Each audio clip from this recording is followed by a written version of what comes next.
بسم اللہ الرحمن الرحیم.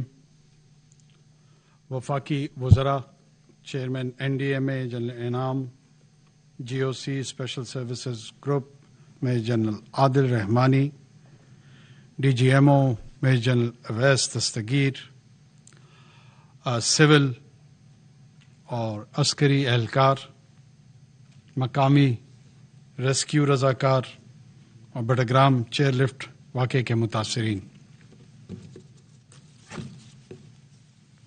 السلام علیکم.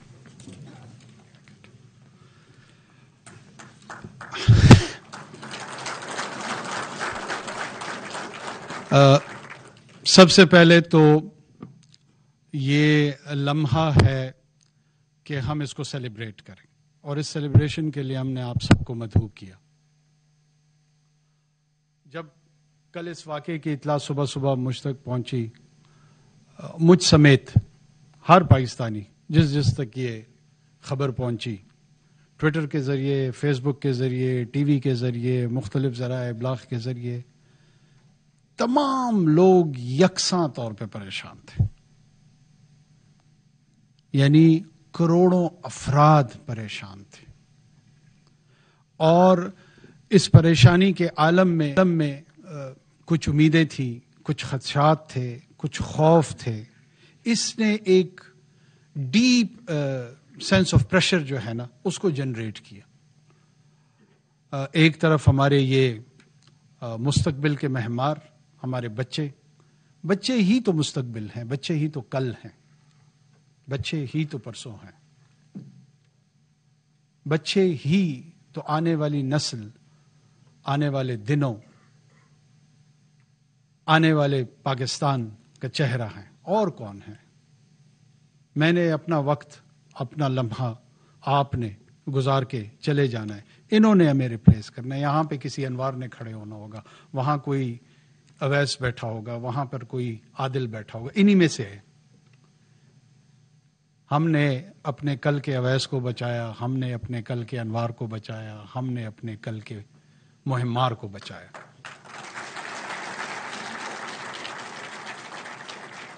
اس پریشر کے دوران میں چند جس کو انگریزی میں کہتے ہیں نا ہارٹ ٹو ہارٹ ٹاک کرنا چاہتا ہوں. میں جتنے صاحب اولاد ہیں وہ میری بات سمجھ سکیں گے کہ میں سچ کہہ رہا ہوں یا جھوٹ. مجھے بار بار اپنے بیٹے کا چہرہ میرے ذہن میں آ رہا تھا. میں کراچی گیا ہوا تھا، اور ویسے یہ خدشہ پیدا ہو رہا تھا کہ اگر میرا نور، ہز نیم از نور الحق، وہ ان میں ہوتا تو میری کیا کیفیت ہوتی. دل بیٹھ جاتا تھا، دل بیٹھ رہا تھا، اور بار بار یہ احساس دلا رہا تھا کہ یہ بھی تو نور جیسے ہی ہیں. یہ سارے نور تھے. اور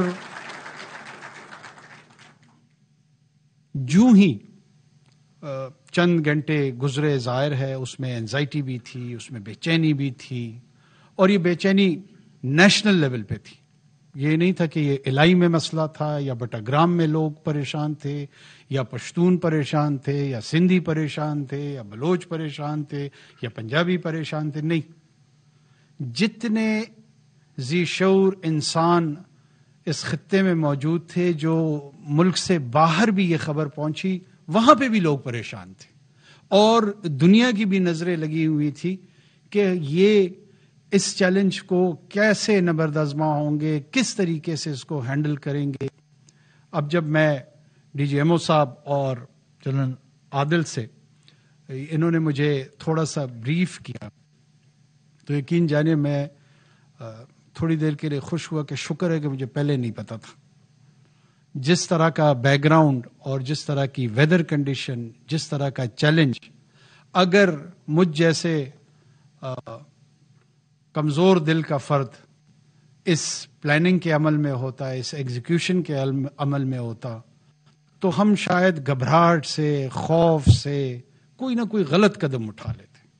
hates off to all of you, particularly to you who did an immaculate job.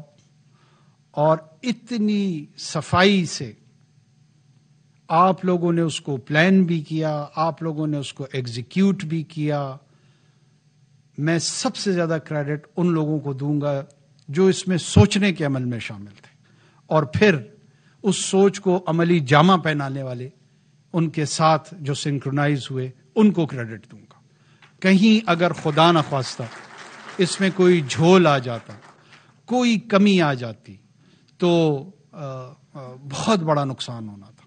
ابھی یہ میرے بچوں سے میں بار بار یہ پوچھ رہا تھا, میرے لیے یہ ہیروز ہیں.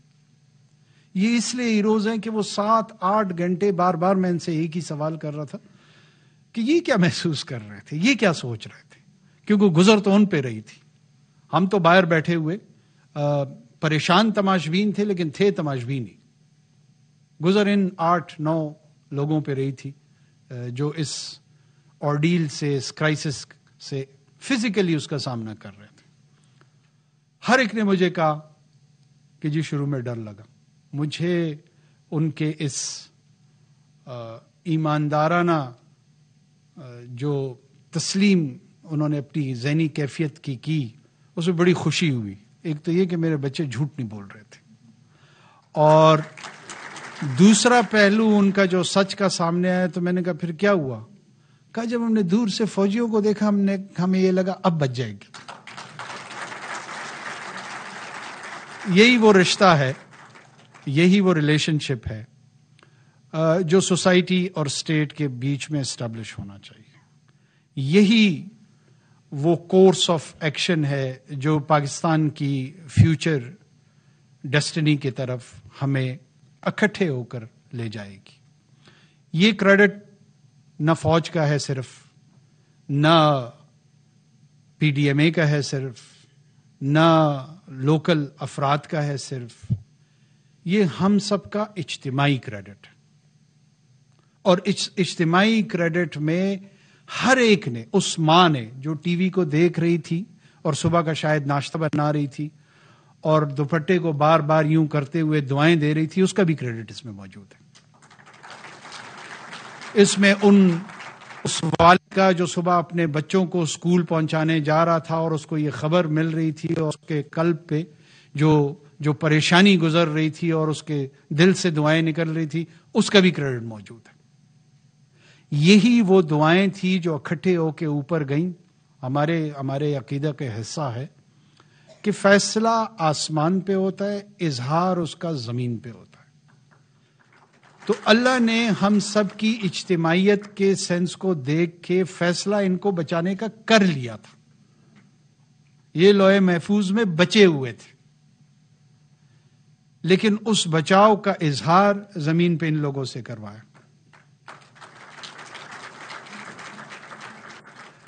ہمیں صرف یہ توفیق دی کہ ہم آپ کی توصیف کر سکیں, ہم آپ کی تعریف کر سکیں. ہم آپ کی تعظیم کے لیے, آپ کی توصیف کے لیے, آپ کی تعریف کے لیے آج اکٹھے ہوئے. ہمارے ہاں ہماری زندگیوں میں تلخ واقعات بھی وقتاً فوقتاً آتے ہیں. کل ہی ہمارے کئی جوان وزیرستان میں شہید ہوئے.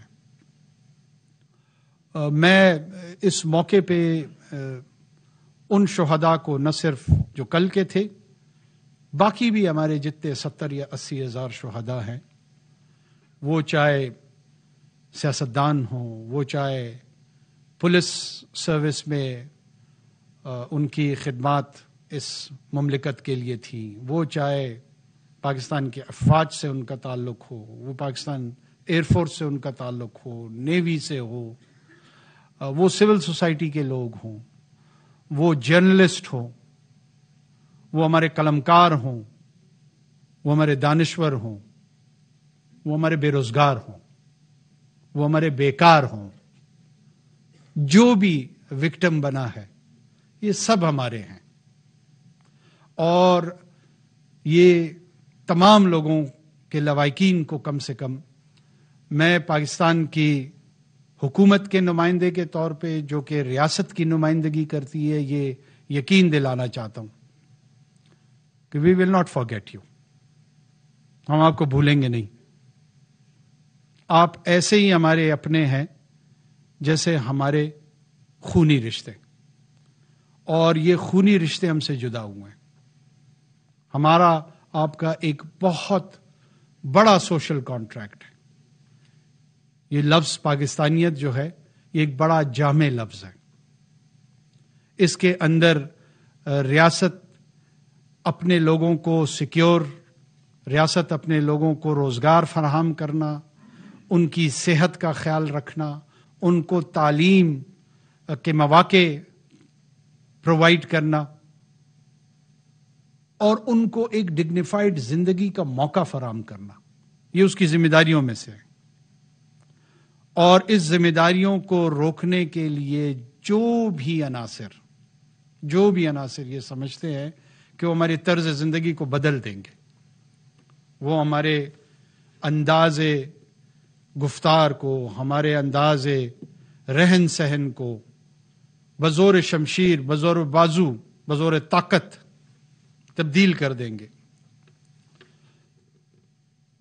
ان کو اپنی غلط فہمی دور کر دینی چاہیے. ایسا انشاءاللہ قطعاً نہیں ہوگا.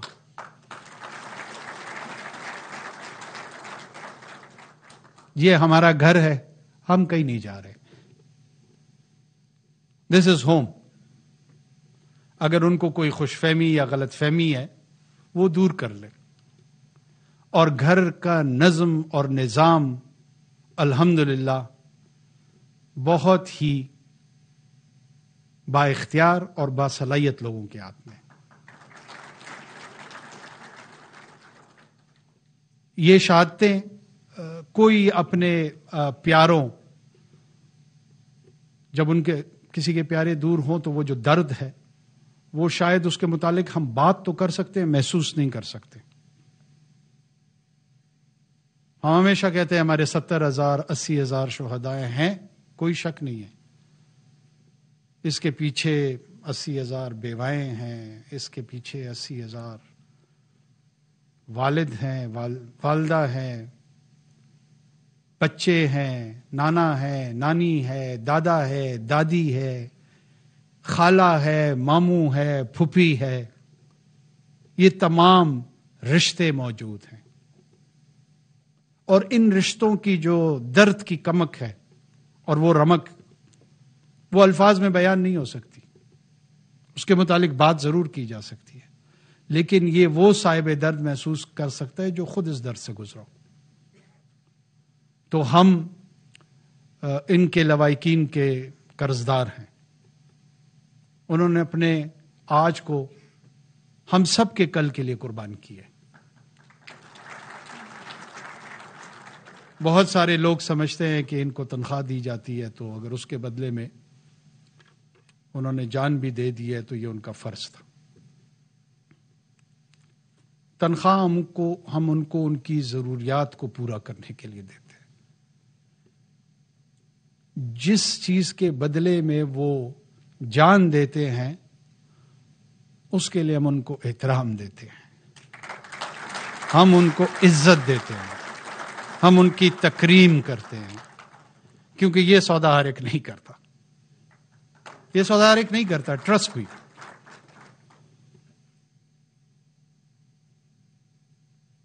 جس نے اپنے آپ کو انویسٹ کرنا ہے بتا دے، اپنی جان دینے کے بدلے میں کیا افزانا چاہتا ہے بتا دے. میرے ذہن میں کوئی فگر نہیں آتی کہ کون سا افزانہ ہوگا اس کے لیے. 1,00,000، 1 کروڑ، 1 ارب، 2 ارب، 10 کروڑ، آئی ڈونٹ نو، مجھے نہیں پتا. لیکن لگتا مجھے یہ ہے کہ کوئی افزانہ ہے ہی نہیں اس کے لیے. اس کے لیے اکنالجمنٹ چاہیے، اس کے لیے ریکگنیشن چاہیے. وی ریور دم، وی ریسپیکٹ دم. قرآن نے مختلف لوگوں، قوموں، رشتوں کے متعلق بات کی، لیکن اس نے بھی شہداء کو ایک انتہائی احترام سے پکارا، کہا ان کو مردہ مت کہو، ورنہ تو مادی دنیا سے تو وہ فنا ہو کے جلے جاتے ہیں. لیکن منع کر دیا کہ نہ کہو ان کو مردہ.